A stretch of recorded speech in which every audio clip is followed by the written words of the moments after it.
So to facilitate this panel discussion entitled Integrity, Honesty, and Truth-Telling, it starts in the law school.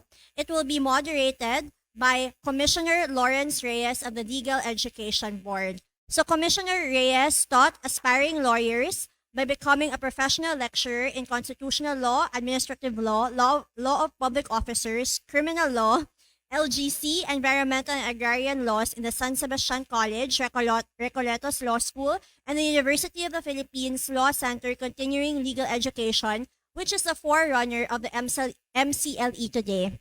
So, Comm Reyes, may we call you up on stage? Our first panelist is the Dean of the Notre Dame of Marbel University, Dean Gerard Mosquera. Our next panelist is the Dean of Adamson University, Dean Ada Abad. And lastly, our panelist for this panel is the President of the Integrated Bar of the Philippines, Attorney Burt Estrada. Let me greet you in the Visayan language. Mayong hapon sa inyong tanan. Mga hapon po. Good afternoon. Dean Deng, Commissioner Jojo, different deans, outstanding in the country, fellow lawyers, Attorney Eric of the IBP, good afternoon. Let me start by saying that briefly, for a minute or two, let me start by saying that in a Republican state like ours, you see lawyers all over the three branches of government. You can actually smell them like sharks, like crocodiles, in the legislative department, congressmen, senators, of course in the judiciary, and in the executive department. Office of the President has an office for Presidential Legal Counsel. All the departments in government have undersecretaries for legal. They have legal departments. Even in the private sector, they have legal departments. Corporate secretaries are lawyers. In other words, these lawyers are not only engaged in lawyering per se, but they're engaged in nation building. The problem is, we have lawyers all over the country who became the so-called skulls, who became hoodlums in robes. I'm referring to judges who taught their clients how to steal money, especially their pork-eating bosses in Congress, who taught their clients in the private sector how to cheat government in the guise of tax avoidance now, in the tax cheating, tax avoidance. That lawyers, there are so many lawyers who run afoul with the law, who have cases before the IBP and before the Supreme Court. In fact, let me cite to you data I got from the Office of the Bar Confidant. For last year, 2021,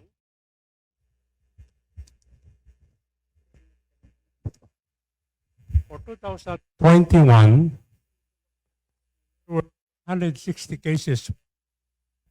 Just in the private sector, there were 86 disciplinary actions filed against lawyers. 4 were disbarred, and 29 has of law. Why so? Why are the laboratories producing this kind of lawyers? When I say laboratory, that's our law schools. Question, can our law schools do something about it? Can law schools arrest the production of this kind of lawyers in the country? Big challenge for the law schools. That's why the topic is, it's about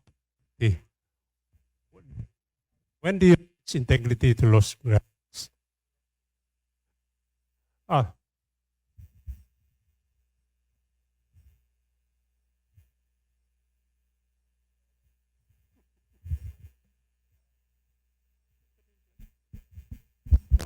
Yeah. Uh, the first to talk about her experience on this topic is the beautiful Dean of the Adamson University. Crush na mga male deans. Then second, si Dean Gerard Mosquera of the Notre Dame Marbel Law School. He was a former deputy ombudsman. So marami siya nasan running against lawyers. And of course, the third, the finale is our distinguished IBP president, the impeccable IBP president. He can tell us his experience in disciplining lawyers all over the country. Then Ann, take it away. It's yours. May I ask for magandang hapon? Maayong hapon sa inyong tanan? We'd like to ask for my slides to be projected already. Okay. Make it the duplicate slideshow. Okay. Now I had to learn this because nahiya ako kahapon. The two deans, Francis and Dean Tintin, had their own PowerPoint, so I made it today. Okay na yan. Just leave it. Okay. I'm okay. Okay, so the topic that was given to us is infusing integrity across the curriculum. And according to the Cambridge Dictionary, it says integrity is the quality of being honest and having strong moral principles that you refuse to change. In Tagalog, I searched this and it says katapatang loob. So we all know it's something inside, no? It's part of your character. It's values formation. And so the University of Michigan, on the other hand, defines academic integrity as a commitment, even in the face of adversity, to 6 fundamental values of honesty, trust, fairness, respect, responsibility, and courage. Now, however, I was thinking, because it's katapatang loob, it's inside, it is not inherent, it is learned. And so therefore, how do we as teachers teach that? It starts from home. It is something that starts from home. And so therefore, when the kid grows up and goes to law school, is taught legal ethics, his values, and his whole character had already been formed. So now, what are we to do as professors in teaching integrity when values had already been formed beforehand? What are we supposed to do? So I was thinking, we start from ourselves. The teacher should serve as an example of integrity. And as teachers, we need to talk the walk and walk the talk. The Supreme Court had already intimated in one of the Supreme Court cases, Jose Santos versus Agonoy Institute of Technology. And it says there, a teacher serves as an example to his students, especially during their formative years. It is stating the obvious to assert that teachers must adhere to an exacting standard of morality and decency. In fact, it says further that the teacher in both official and personal lives must display exemplary behavior, and therefore the personal behavior must be inside and outside the classroom must be one which is beyond reproach. That's a very high standard, but that is what we are supposed to do as teachers, being examples to our students. In fact, the Supreme Court exhorted teachers must abide by a standard of personal conduct which not only prescribes the commission of immoral acts but also prohibits behavior creating a suspicion of immorality. Can you imagine how hard that is? Even to, a conduct that must be beyond reproach, beyond suspicion of immorality. So they must observe a high standard of integrity and honesty. So in our classrooms, we should show these characters of value, honesty, respect, responsibility, accountability. It starts from us as well. If the parents could not do it, then we have to step in. Now, secondly, I think we have to call out and respond appropriately when we see instances of dishonesty, not just in class, but also in issues of national concern. So, cheating during online classes has been very prevalent in our law schools.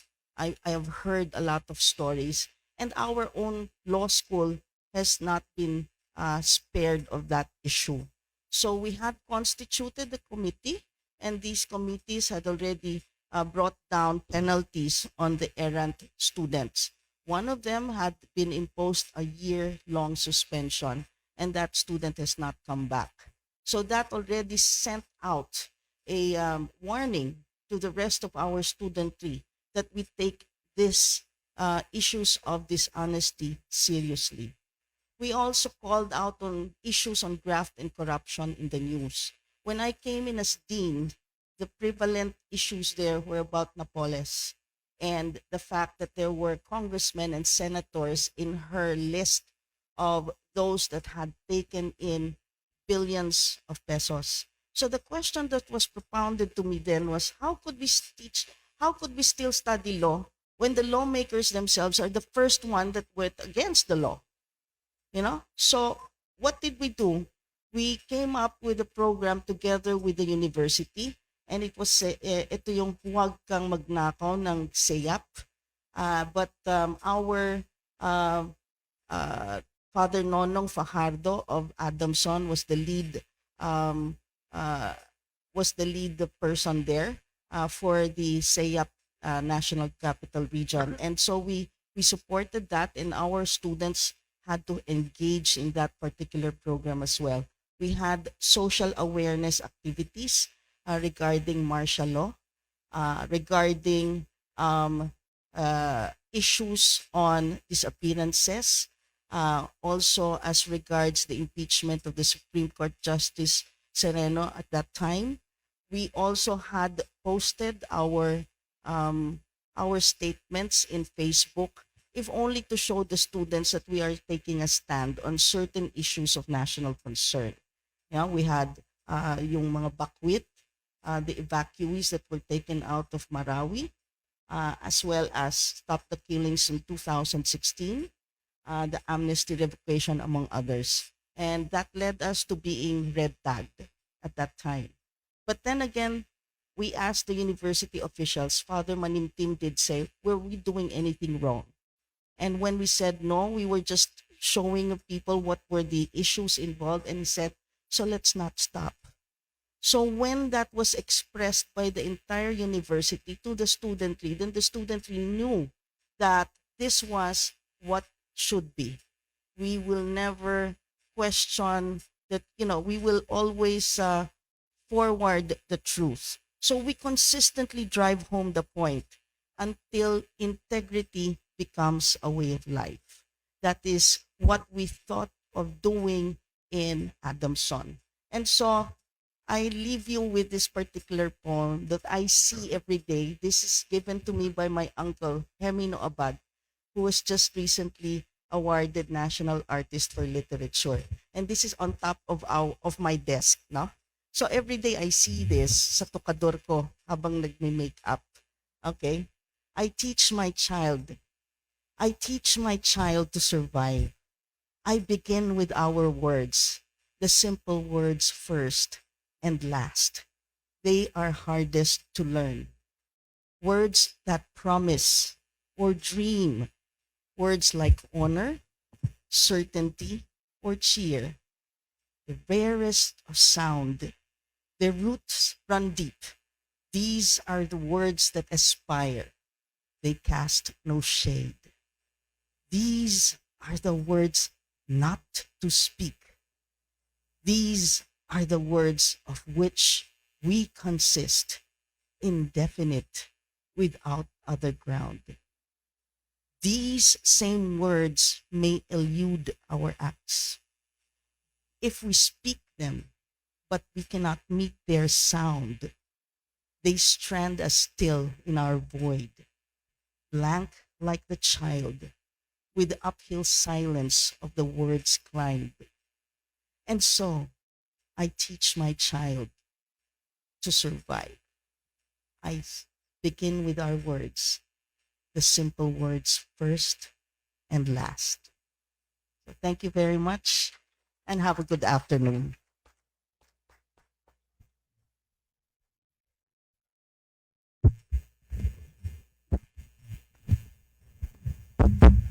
Thank you, Dinan. Huwag ko muna mag-isa.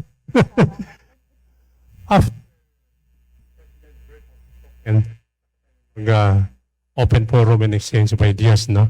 The second shared experience with Dean Gerard Mosquera of the Notre Dame Marbel College of Law. I mentioned in Dean this.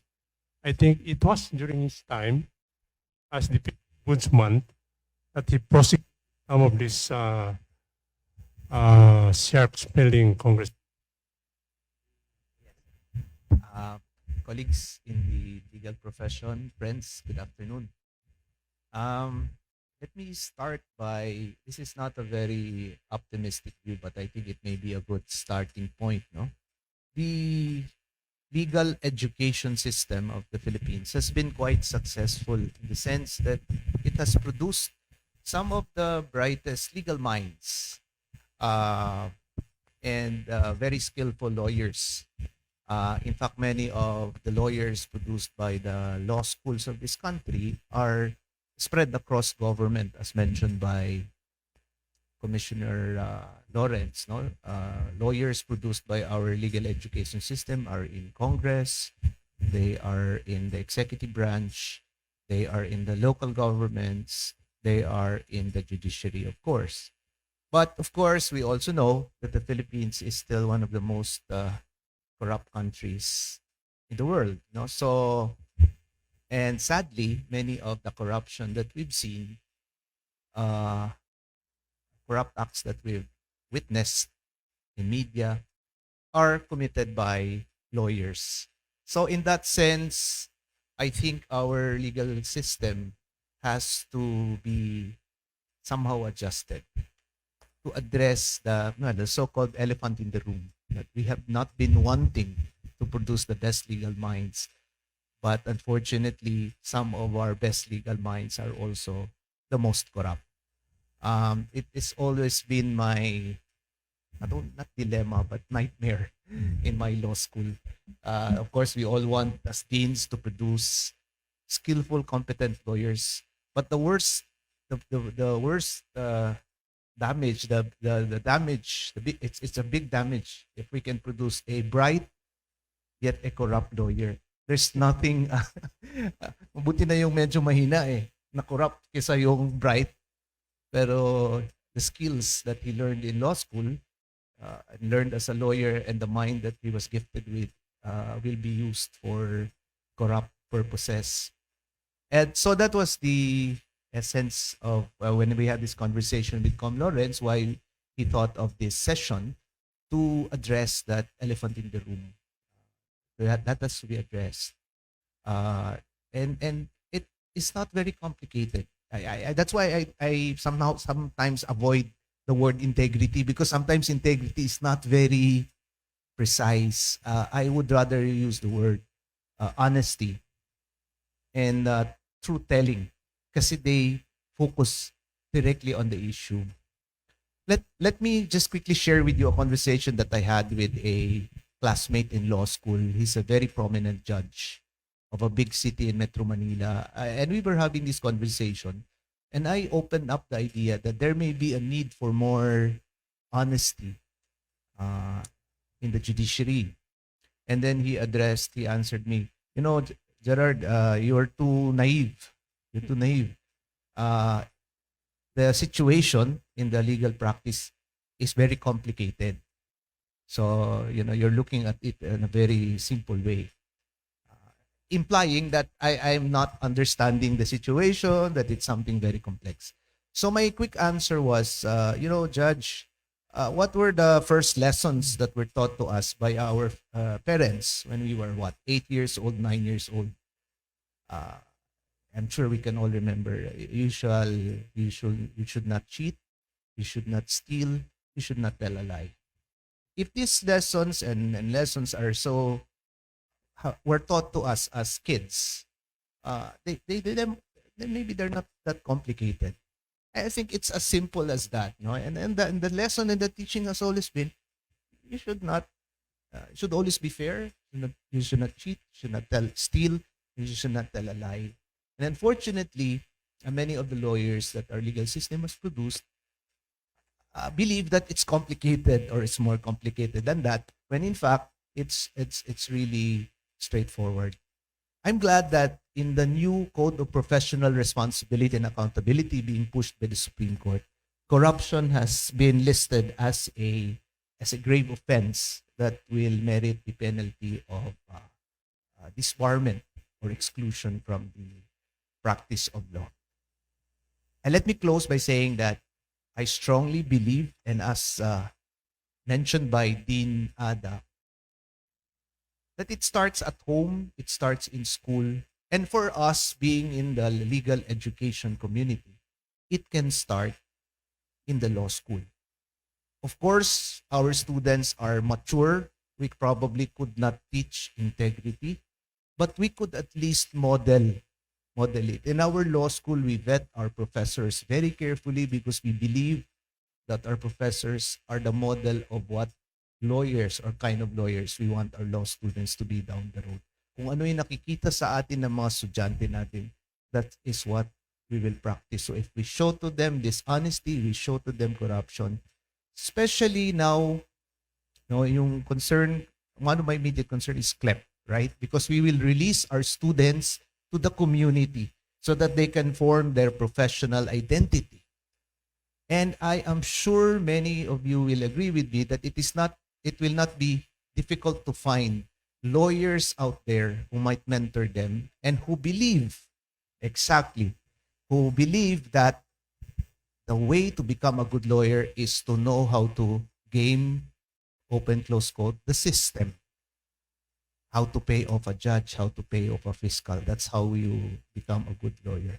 And that's a danger that we would like to raise the alarm on as early and start the conversation that that's not the way to go. So we need to prepare our students when they go outside and join the CLEP program so that they will ready to face what they might meet out there and be ready to change the conversation and be able to influence even their mentors. That's not the way it should be. And it starts in the law school. Thank you. Thank you, Dean. You mentioned about judge. We have in our midst the so-called chamber lawyering. They don't win their cases out of their arguments on the merits, but they win their cases when they enter the chamber of the judges with thick envelope. I personally experienced that as a young lawyer. That's why I left legal practice and went into public service. I was disillusioned. I was asked by my bosses, retired justices, Lorenz, you give this to Judge so-and-so. You give this amount to Justice so-and-so. The next speaker will be our eminent president of the Integrated Bar of the Philippines. He is also a professor of law. Burt, yours. Thank you, Comm. So good afternoon, everyone. And I'm sorry, but I also have to add to the very bleak and depressing news of the state of our legal education or even our profession. But I appreciate very much this dialogue and all the efforts the Supreme Court and all policy-making bodies to try and address this problem that we are having. I have to add that it's not just 86 cases that are filed in disciplinary cases. Perhaps, that is only those that are filed in the Supreme Court. That's But in the IBP, there's about 30 to 40 disciplinary cases filed every month. Just That's imagine. more than one every day. And the Board of Governors and our Commission on Bar Discipline finds it even hard to catch up. And we have here a former governor would know how many of these administrative cases are being filed in our Commission on Bar Discipline, and that's really very depressing, no, to know that there's so many uh, fellow lawyers that have violated our oath. And I believe that this discussion is very timely because for the longest time, perhaps our legal education has failed in the matter of ensuring that the lawyers that we produce are principled lawyers and lawyers with integrity. One classic example that in my own experience when I was in law school, and sadly, I've heard this over and over again. When I was in first year, one of the professors talked about that play in Shakespeare. We all know that. And so he told that story, and that he said, if we want to create a new order, a utopia, to create paradise, we must first kill all the lawyers, and then everybody laugh. And I still hear that joke being told from time to time. But he stopped there. No? After getting a laugh out of it, he stopped there. And so many were. So is that really what lawyers are? Are we the problem? Are we preventing the creation of an orderly society? It was only when we had as our speaker in a testimonial dinner the late Senator Raul Rocco, who fortunately explained deeper the meaning in that play, as simple as stating that the characters were actually anarchists, and their idea of creating a new order is that they want to kill all the lawyers because the lawyers are the vanguards of democracy. They are the ones to protect the rule of law. And so then it became clearer. So that's how important lawyers are. And so that's one way where we have failed. No? We have perpetuated these kinds of jokes and this image of lawyers being liars and all those things. And we have, I talked about this to one of our members in the JPC, that we have sort of supplanted the idealism in our law students. All of us here, especially the teachers, would know that every first year law students, and I always tell this in my speeches, no? I always ask my students, and I know you've asked them as well, why do you want to become a lawyer? You know? We always say, ask your why. What is your why that to guide you? But if you really listen, almost 99% of law students, first year law students will always say, I want to help, I want to serve, I want to protect those people. But then, when they are going through law school, we forget to talk about those things. We focus so much on the information, focusing on the bar, passing the bar, that we forget the formation part. So it's thank you. So I think that's where we really have to focus back on, that we not only provide information but formation. And I discussed about this during our first CLEP summit, that really that is where we can, that is the best hope of having a better tomorrow for our country, because it's very hard to reform something once it is built. But if we can form better lawyers, more principled lawyers, because as you mentioned, Com, a democratic country can be as good only if its lawyers are good, because we are the shapers of our nation. We're everywhere. We shape policy, we shape law, and so if we don't produce principled, honest lawyers, then that will be the image also of our country in the future. So in the integrated bar, we've been very supportive of this CLEP program, and I'd like to end this introduction with one of our latest activity where we partnered with our local chapters and law schools in integrating our law student practitioners, the CLEP, into the activities of the integrated bar in our legal aid activity. And in one of those activity we had, there was this one student when we were having our debriefing. Because in the morning, we let them join us. Actually, they're in the front line of giving advice, of course, with supervising lawyers from our chapters, giving legal advice to the communities that were chosen, and then drafting simple documents, but always with supervising lawyers. In the afternoon, we brought them to the jail facility to interview and look into the records of the detainees.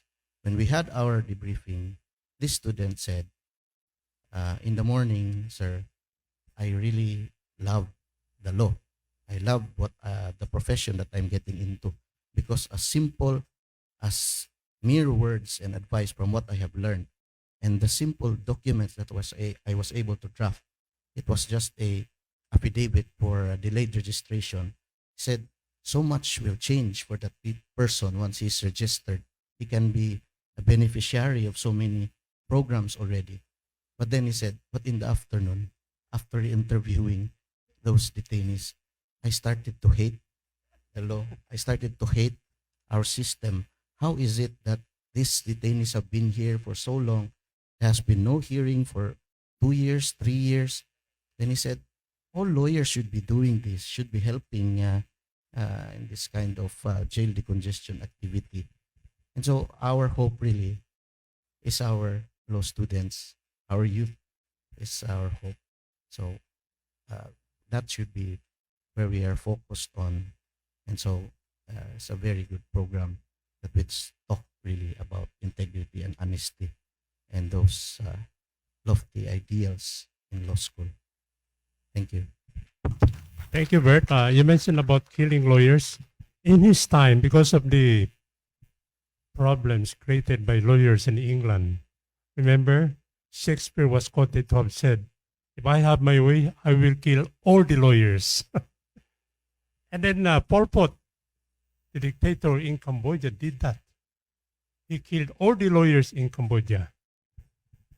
So now we have our exchange of ideas, experience.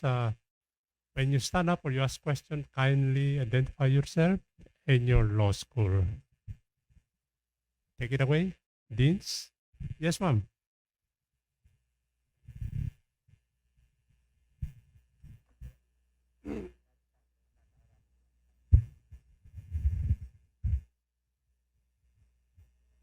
Hello? Okay, it's working. My name is Amanda Lamond. I'm from Cape Town, South Africa. My work is in the intersection of spirituality and law. And my path developed in this way because when I was in a law firm, I was told, you care too much about your clients. It was a criticism, and I couldn't understand why caring about my clients was something wrong. It's amazing to me to come to the other end of the world here and hear my people. This feels like my tribe when I hear you speak, because I have delivered speeches on exactly the same thing. You would think we were sharing notes. And what I have shared is that when I entered law school, we were asked on the form, why do you want to study law? But after that, nobody ever asked me again. It was only on the intake form.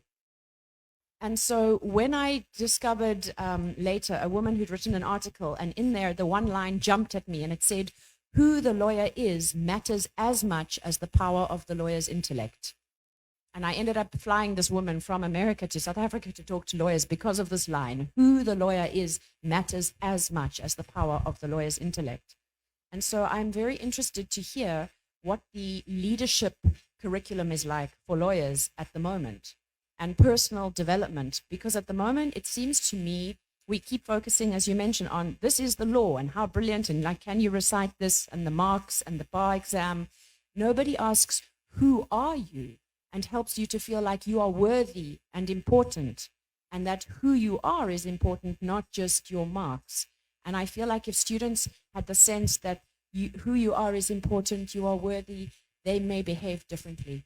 So I'm very interested in what the curriculum is around personal development so that people come to have a connection with the law, not as something outside of them, but something that comes from inside of them. And then I also wanted to ask, when you talk about these instances of the many people who have been found guilty of, corruption or whatever, and how it may reflect on the law school they went to. I had not thought of that. As a dean, now you read something in the newspaper and you go, this guy was at my law school. Is this used in law school?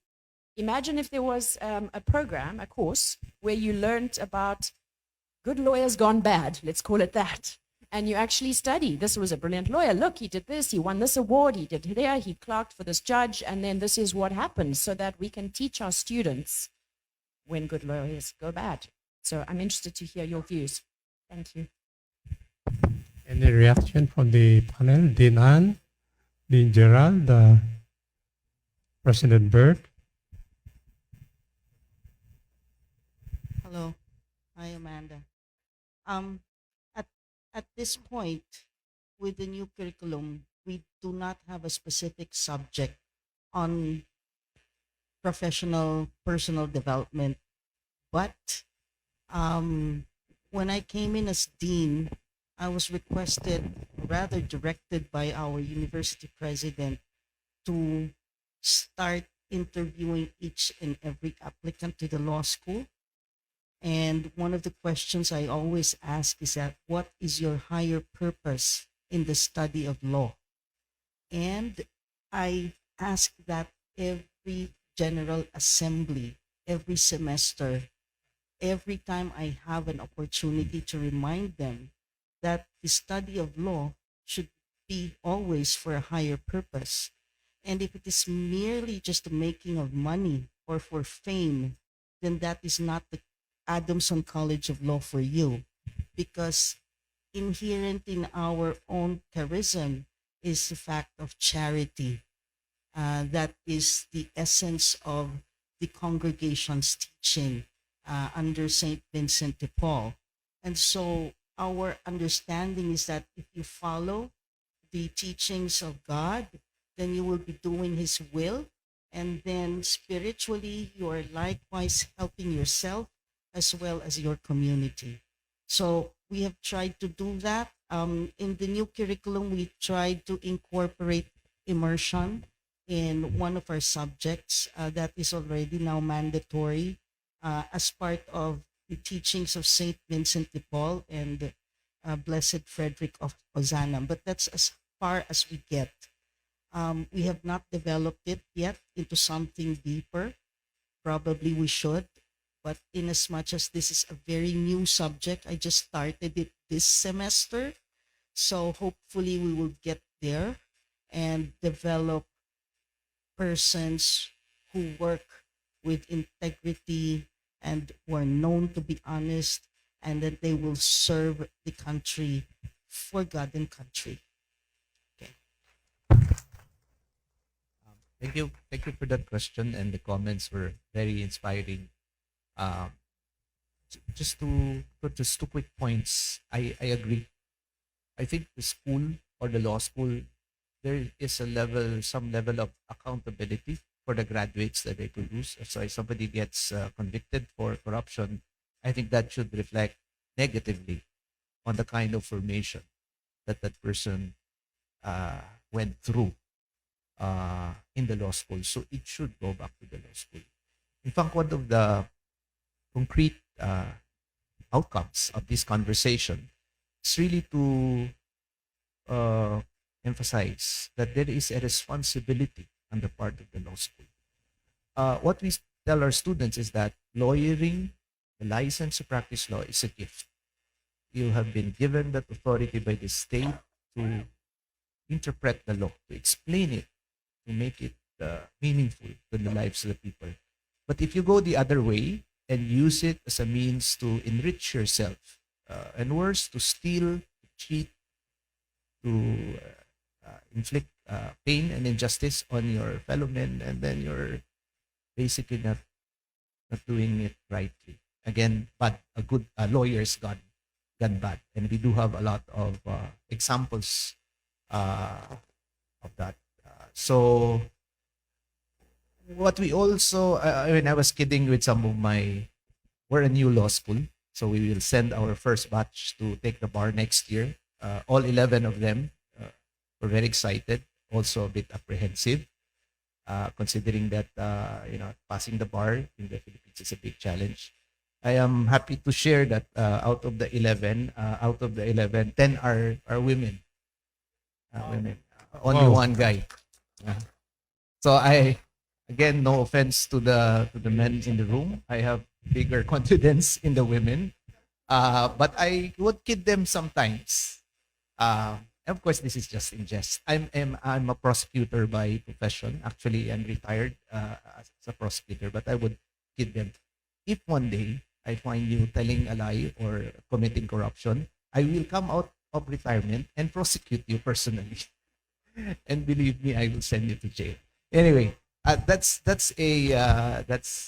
sort of something that I come from a Catholic university. Our law school is a university, and it is part of the charisma, as Dean Ada was referring to Adamson.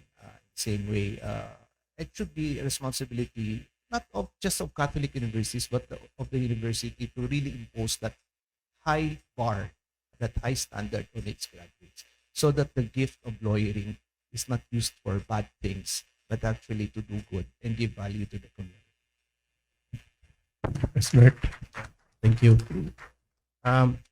I would like to say that the prospects are good with all these programs that we're seeing, especially the reforms being introduced by the Supreme Court. One of which is trying to remove that the grandeur of passing the bar and becoming a lawyer, because that has brought about that idea that it is the penultimate victory. And we forget that learning the law is a tool. No? Becoming a lawyer, we will become an instrument of what you can do. That it is just a means towards an end. But because it's so highly celebrated, it's as if when you pass it, then you're already made. you're already a very successful person, that you've done already so much for society just because you are a lawyer. So those reforms, I think, will slowly also have a reform in our mindset. No? So removing those so much being placed on topping your bars, but now it's rather on the accomplishment of the school as a whole rather than on individuals. So those kinds of reforms, I think, are very important in the mindset of our future lawyers and on society itself. Also, I've seen that in our school, for example, my dean is here, and one of my students here, having electives, which were not present when I was studying law. There were no electives on choosing what field you would really be passionate about. So I thank very much my dean for allowing me to teach indigenous peoples in the law, which is what I really know and love to do. And I think there should be more of that rather than concentrating on the bar subjects. Again, just geared towards passing the bar. Also, I've seen some curriculums already having philosophy of law. So, because that is what's also been forgotten, as the dean mentioned, that there is that higher purpose. And it's actually a simple one. We're taught in first year what purpose the law serves. It's always about the general welfare, the common good.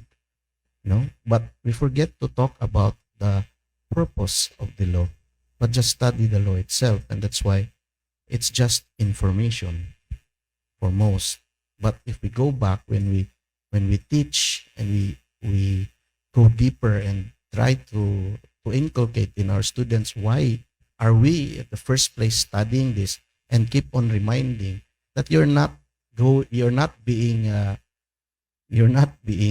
trained to become a gladiator in court, and these are not weapons, but you're learning this for that purpose of uplifting and promoting the general welfare. That is your higher purpose, not to fight the other or an opponent.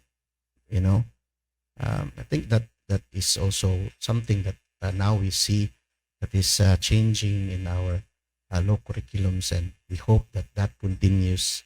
And I think that will really improve the kind of lawyers that we produce. Thank you, Burt. Any further comment from the Ateneo Law Schools?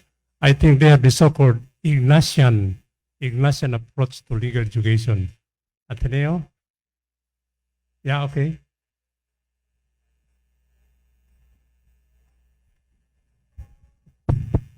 I just wanted to say again, the similarities made me laugh. I have a slide with gladiators on it when you mentioned the gladiators for many of my presentations. For me, while you were talking, I realized year one legal leadership is leading self. Year two should be leading others because you are leading your clients. And year three should be leading in society. And if you want me to teach online, I'm there for all of this. Thank you. Thank you.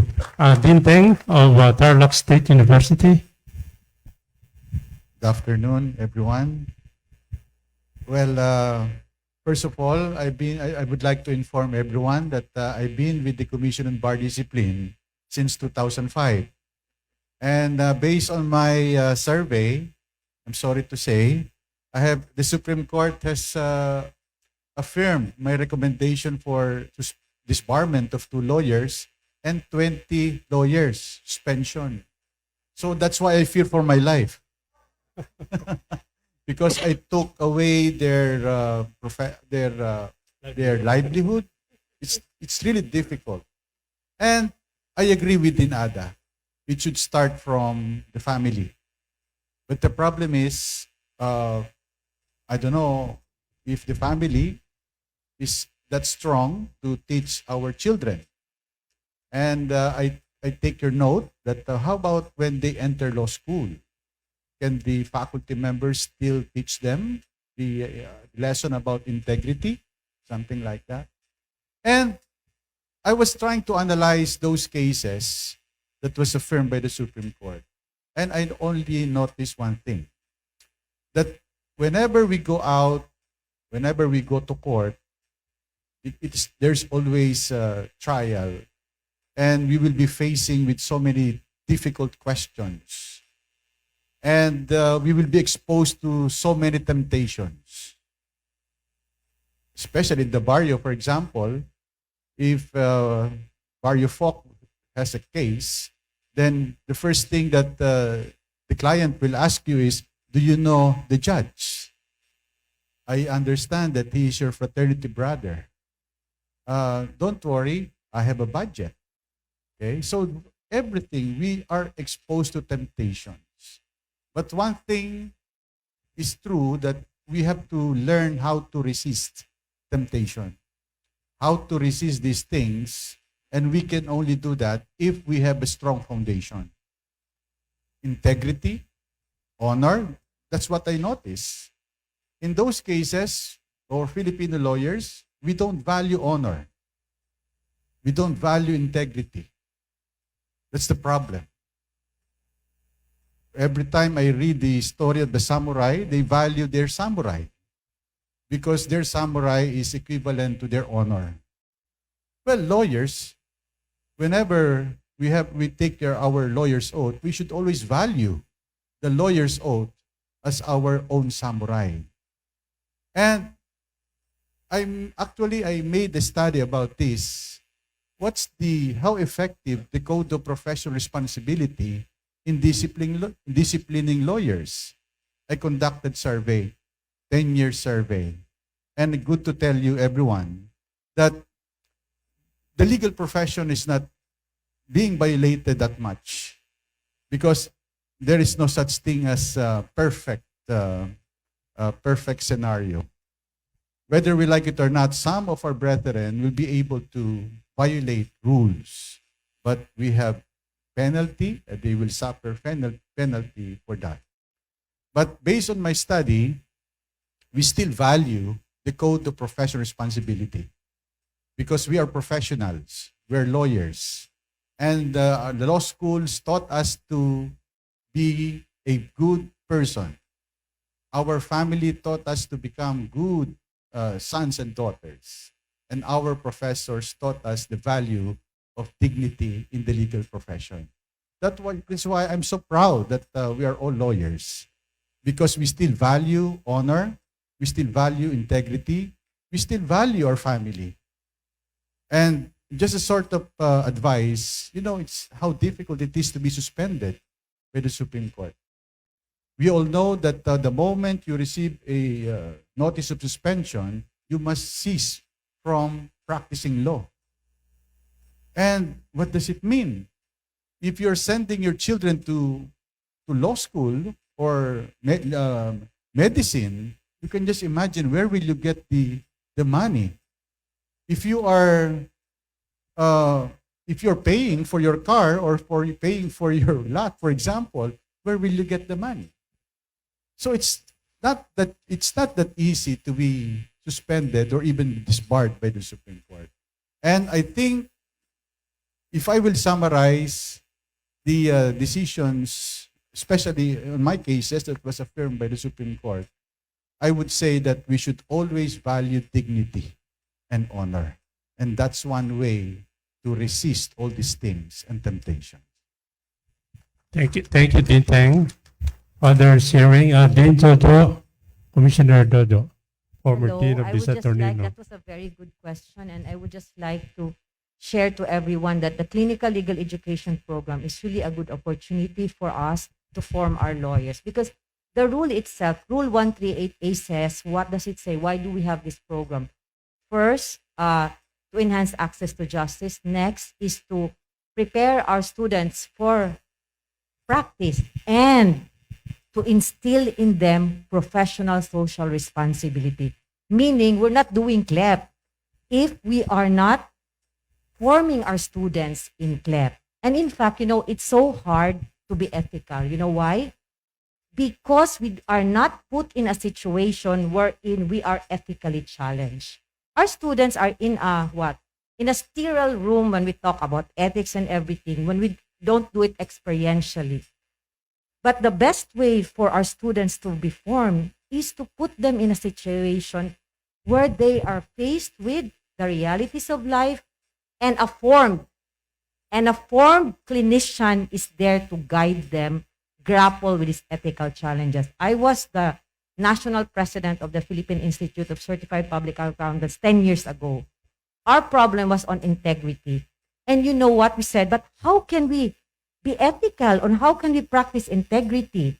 Then we asked ourselves the question, if you're given 100 pesos, will that gift tempt you to do something against your ethics? And then we were really very practical in how to deal with certain situations. And we were able to, each firm tried to develop their own code. Like, what will bring me to that path that will lead me to violate my ethics. And I think that is also what we should do in law school. It's so hard to be ethical. It's so easy to say, I will be good. But when you're already placed in a tempting situation, how do I be good? Then you need people who are similar, who can guide you in that, in responding to that challenge. And CLEP is a very, very good opportunity for us to place our students in ethical, challenging situation, but they are not alone, because we who have been there, maybe who have also faced that challenge, will be able to help them go through that challenge and hopefully be able to be ethical. Being ethical is so hard. And so we really have to help each other. And I'm so thankful for that question, because it drives home the point that we really need to remember that I think that's the number one priority when we develop our curriculum, when we plan and design the programs for the school year. So thank you very much for the question, Amanda, and thank you for your responses. Uh,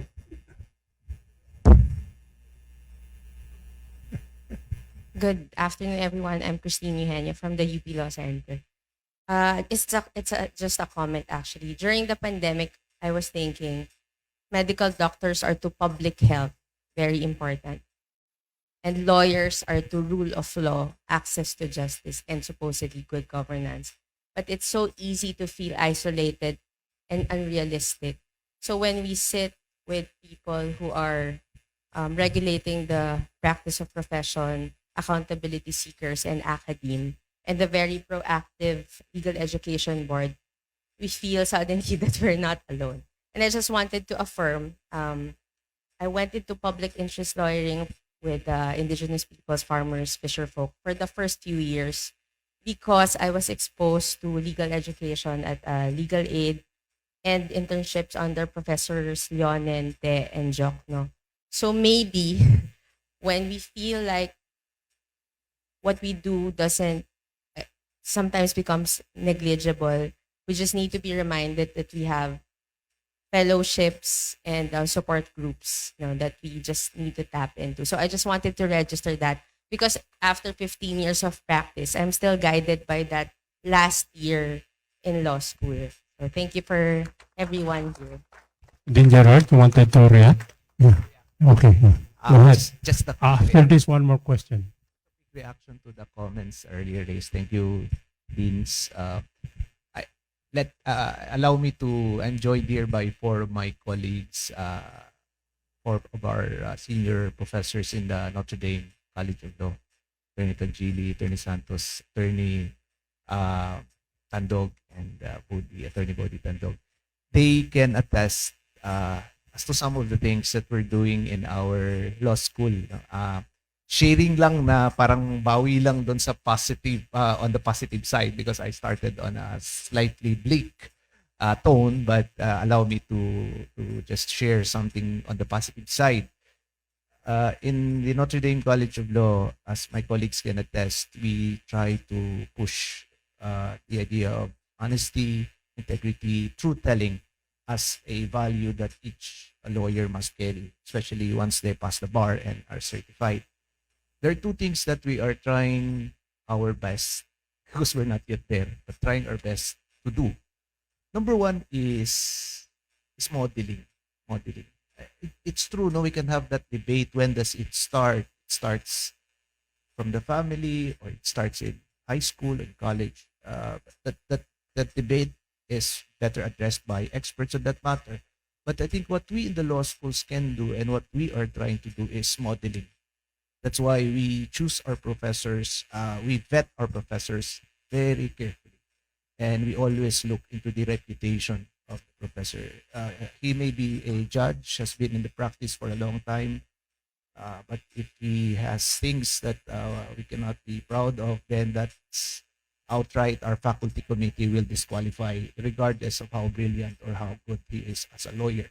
So number one, we vet our lawyers, our professors carefully, because we believe that modeling is one way to influence our students. Secondly, and I think a little equally important, one thing that I've noticed in my work, in my previous work in the Office of the Ombudsman, is a lot of the bad things that lawyers do, they do out of habit, out of habit. Do you have this feeling, or have you witnessed that when you tell one lie, it's easier to tell the second lie, the third lie, and so on and so forth? I think it works also the same way with stealing. Like they say that corruption starts from a paperclip. Somebody took home a paperclip, then it became a stapler, then it became something else, and the amounts just gets bigger and bigger because it's a habit.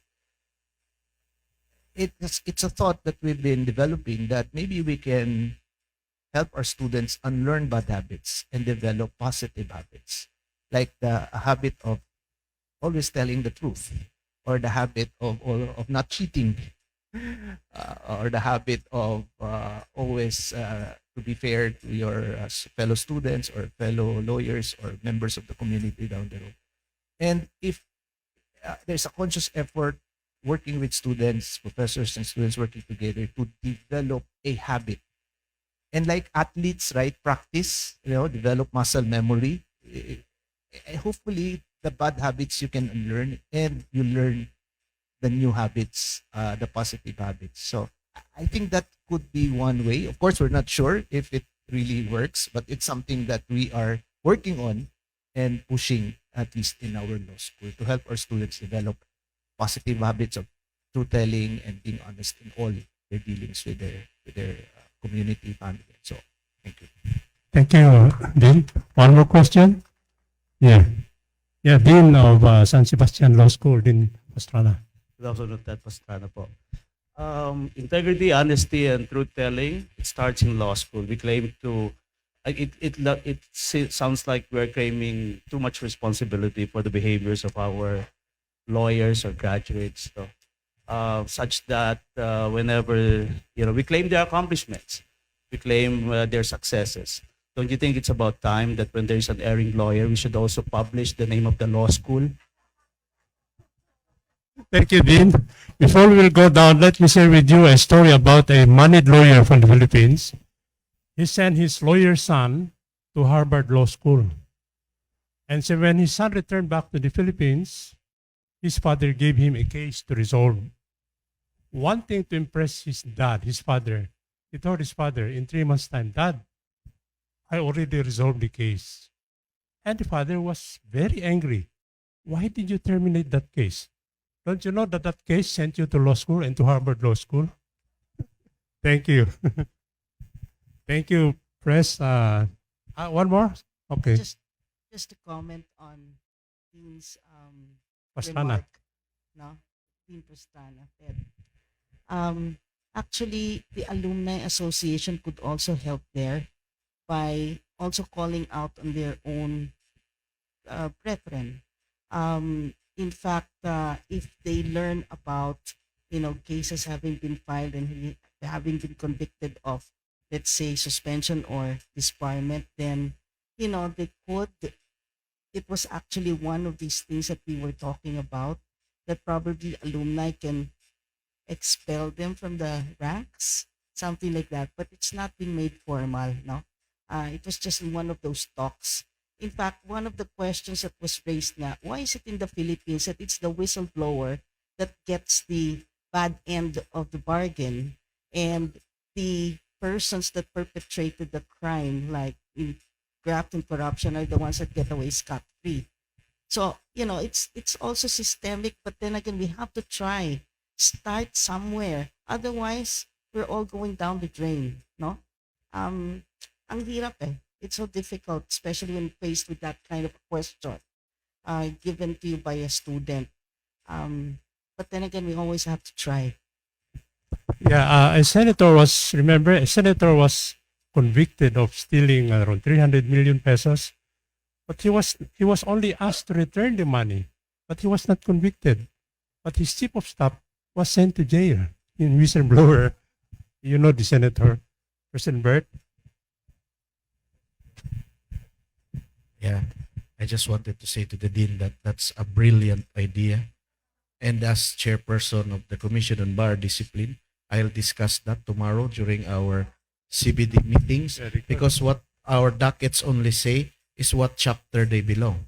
It's high time we also indicate what law schools produced. Yes. Thank you for that. Maraming salamat po. Thank you very much. Thank you, Dean Ann. Thank you, Gerard. Thank you, Press, Burt, for your time. Maraming salamat po.